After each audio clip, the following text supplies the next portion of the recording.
She wants to be your next president. Former Hewlett-Packard CEO and presidential contender Carly Fiorina joins us. Nice to see you, Carly. Great to be with you, Greta. Thanks for having me. Carly, today President Obama went to Capitol Hill for the trade promotion bill. He went there to rally Democrats because a number of Republicans are in favor of this bill, including Chairman Paul Ryan. He went to the Hill to get the Democrats to join, and they didn't rally with him. They didn't join, so it's gone down. What happened with the president?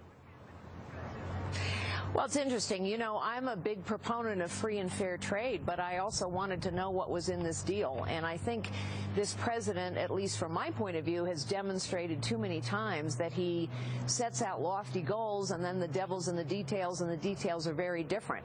I can't explain what happened on the Democrat side other than clearly you know, the president, I think, hasn't really invested in relationships on either side of the aisle. And so when he called this time, they didn't respond. Carly, I'm confident that the very rich they'll be okay no matter what happens. The middle class are a far greater concern for me, and also the very poor people. The number of people on food stamps is mushrooming. It's now about 46 million people. If that gets larger, I think it's going to be even another financial it'll be a financial pain, difficulty for the middle class. The rich will be fine. Do you have any plan to go into these inner cities and help these people and get these communities revved up? Well, yes, and in fact, I gave a speech about this last night because we know that we have far too many people tangled up in webs of dependence.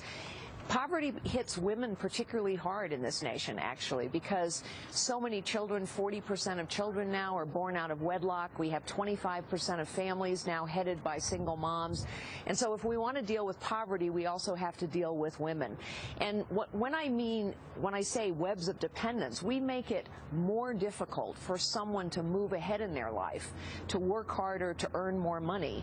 They risk greatly losing benefits. So the truth is, you will take more pay home and more benefits home if you're earning, say, $28,000 than if you get a promotion and earn $55,000. In other words, the incentives are totally wrong. But there's so many problems far deeper than that. There's so many people in our population who want jobs who can't get them. I mean, some of these inner cities are in a really tough position. I mean, and it's so rare that Republicans venture into the inner part of these cities and see what's going on. I mean, how would a Carly Fiorina presidency reach out to them?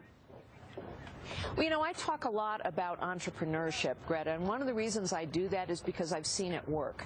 I served as chairman of Opportunity International, the largest microfinance organization in the world. We've lent $8 billion, $150 at a time. Why do I bring that up?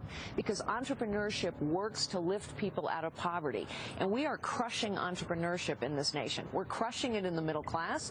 So we're destroying small and family-owned businesses, which provide most of the new jobs in this country and employ half the people. But we're also discouraging entrepreneurship in these inner cities. And so it works. When you give someone credit, you know, when you're poor, it's hard to get credit. When you extend someone credit, what community banks can do, should do, except they're being destroyed by Dodd-Frank. When you give them tools, training, and support, when you encourage them to move forward in their lives instead of encouraging them to fall back and to settle, then they have no future in their communities. So we can do this. There are programs that work, but it means we have to fundamentally reimagine how we look at these welfare and benefit programs, and it means first and foremost that we have to understand that every single individual has God-given gifts. It doesn't matter if they're poor. It doesn't matter if they're sitting in the inner city. They have God-given gifts. They have potential. They need encouragement and a helping hand, perhaps, yes, but they have gifts that can create possibilities for them.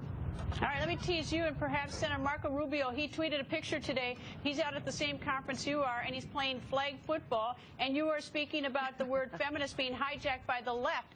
Were you invited to play flag football with the men today? You're the only woman out there as a presidential contender.